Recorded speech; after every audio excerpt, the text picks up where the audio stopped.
저속 노화, 고속 손절. 자, 정희원 박사 이름이 연일 언론에 오르내리고 있습니다. 정희원이란 이름이 대중 앞에 등장한 건 사실 그리 오래되진 않았습니다. 어떤 인물인지 화면 함께 보겠습니다. 그래픽 보여주시죠. 1984년생이고 서울대 의대 카이스트 박사. 커리어 굉장히 좋습니다. 노년내과 전문의 아산병원에서 근무했고요.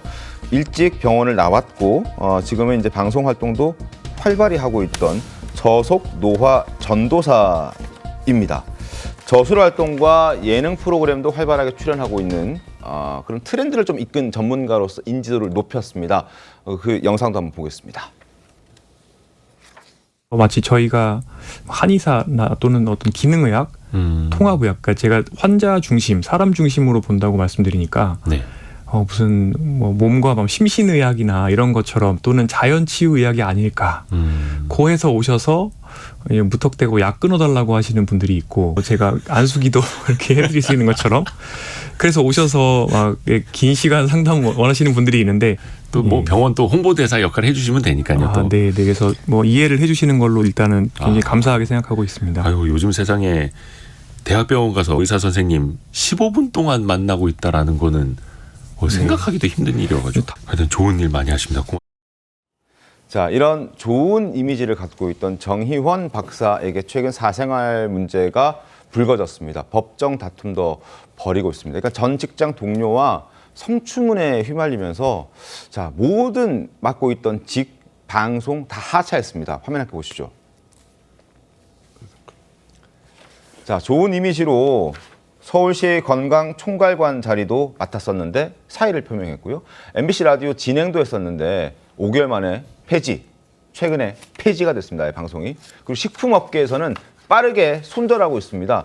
정의원을 지우기, 삭제하기에 지금 여념이 없습니다.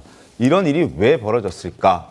양해 변호사님, 왜 이런 일이 벌어진 겁니까? 일단 이제 성추문 의혹이 네. 벌어졌기 때문인데 양태가 굉장히 특이합니다. 네. 보통 이제 이런 사건 같은 경우에는 여성 측에서 먼저 이제 고소를 하는 경우가 일반적인데 네. 이번 사건은 특이하게도 정의원 박사 측에서 먼저 고소를 했습니다. 네. 해당 여성을 스토킹 혐의 그리고 공갈미수 혐의인데요. 구체적으로 스토킹이라는 거는 이 여성이 이제 아내의 직장에서 찾아가고 뭐 우편물을 보내고 이제 그런 식으로 스토킹을 했다는 것이고 또 공갈미수라는 것은 이제 저작권을 언급을 하면서 네. 요구사항을 들어주지 않으면은 이제 뭐 폭로하겠다 이런 식으로 협박을 했다라고 했습니다. 여기에 맞서서 이 여성이 이제 성추문 의혹을 폭로를 한 겁니다. 위력에 의한 강제추행. 네. 가장 최근에 이루어진 고소가 19일 날 이 여성이 이 정현 박사를 고소를 한 겁니다. 위력에 의한 강제추행 그리고 저작권법 위반. 그동안 자신이 이 정현 박사의 이름으로 나가는 여러 가지 신문 기고라든지 트위터 관리라든지 이걸 내가 다 했다. 네. 그리고 책의 저속노화라는 개념도 본인이 만들고 했다라고 주장을 한 것이고요. 그리고 역시 마찬가지로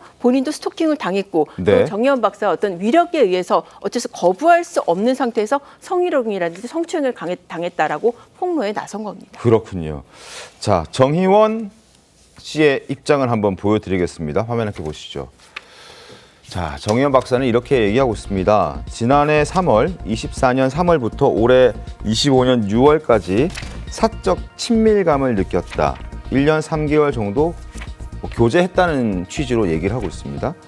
전 연구원이 마사지를 해주겠다며 예약한 숙박업소에 본인을 데려갔다라는 주장도 정희원 박사 측에서는 정희원 박사는 하고 있습니다. 그러나 전 연구원 A씨는 전혀 그렇지 않다라면서 서로 주장이 지금 부딪히고 있는 상황이고요.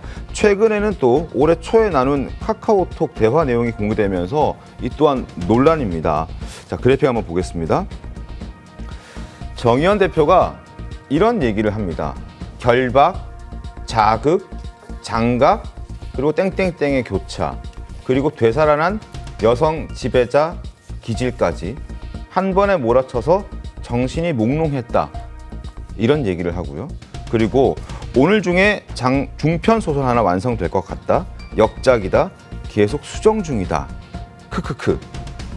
뭔가 정상적이지 않은 대화들이 오고 가는 걸 확인할 수 있습니다. 안지훈 기자 어떻게 보셨습니까?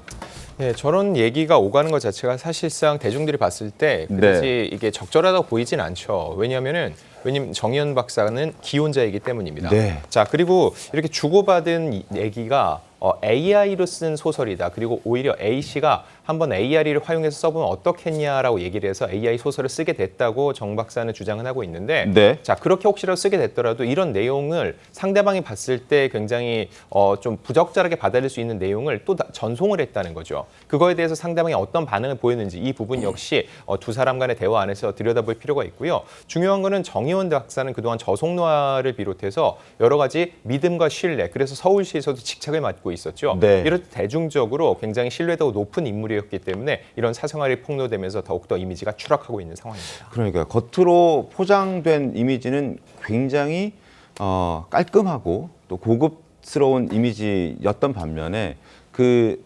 내면에서는 전혀 겉으로 포장된 이미지와 다른 행동들을 하고 있었다라는 게 드러나면서 이제 충격을 주고 있는 겁니다. 자, 관련해서도 계속된 여러 주장들도 나오고 있는데요. 화면 함께 보겠습니다. 양쪽의 입장은 엇갈리고 있습니다. 소설의 A 씨와 본인을 등장시키고 본인의 성적 취향을 구체적으로 표현했다.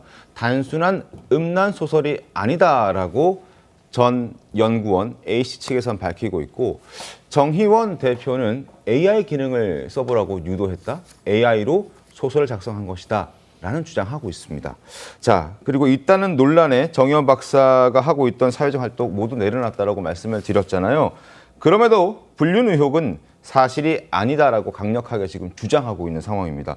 이를 두고 법조계에서는 숙박업소에 갔다는 자체가 이미 불륜이다라는 얘기도 나왔습니다. 화면 함께 보시죠. 정의원 박사님은 불륜이라고 인정하지 않았어요. 그리고 심지어 여자분도 불륜이라고 인정하지 않았습니다. 불륜이라는 거는 이렇게 이제 부정행위라고 하죠. 부정행위. 그런 뭐 자기야 사랑의 그런 표현들 있죠. 이런 것도 부정행위에 들어가는 거고요. 신뢰를 깨는 모든 행위는 다 부정행위에 들어가는 거거든요. 지금 이 사실관계만 가지고도요. 불륜 포인트는 이미 쌓았어요. 자, 사적 친밀감 느껴서 일시적 교류했다. 어떻게 보십니까? 저 자체로도 불륜 아닌가요? 맞습니다. 불륜이고요. 사실 이게 민법에서 이혼 사유로 인정하는 부정행위에 포함이 될 수 있습니다. 네. 부정행위라는 건 과거에 이제 간통죄처럼 그런 반드시 현장을 덮쳐야 되는 그런 개념이 아니거든요. 어떤 두 사람이서 부부가 아닌 사람이서 성적 친밀감을 표현하는 행위, 뭐 자기야 사랑해, 뭐 이런 메시지를 주고받거나 둘이 장거리 여행을 가거나 네. 이러면은 이 장거리 여행 안에서 어떤 행위가 포착되지 않더라도 다 부정행위로 인정이 될 수 있기 때문에 저 변호사님 말씀대로 뭐 불륜 포인트를 쌓았다, 뭐 직관적으로 그렇게 얘기할 수 있을 것 같습니다. 알겠습니다.